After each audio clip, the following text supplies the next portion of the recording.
تحول شاب قطري إلى ظاهرة في مواقع التواصل الاجتماعي بسبب حركته العفوية أثناء مباراة افتتاح مونديال قطر 2022 بين منتخب بلده والإكوادور. وحقق الشاب الشهرة متحولاً إلى أيقونة طرافة في الصين، خصوصاً بسبب تشابهه مع دميمة المونديال. وخلال المباراة لفت الشاب الانتباه عندما قام بإشارة عفوية كتعبير عن خيبة أمله من أداء المنتخب القطري.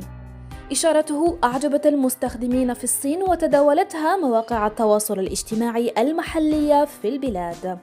وقال موقع تشاينا ديلي إن المعجبين الصينيين نشروا لقطات للشاب وصنعوا مقاطع طريفة حوله وأبدعوا برسومات هو بطلها. الشاب القطري يدعى عبد الرحمن فهد الثاني، وعمره 16 عاماً وعاشق للاعب كريستيانو رونالدو.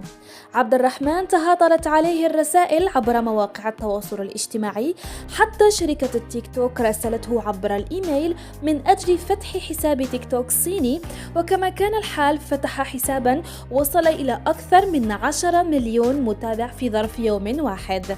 من جانبه شكر الشاب الشعب الصيني ودعاه إلى زيارة قطر والاستمتاع بالمونديال.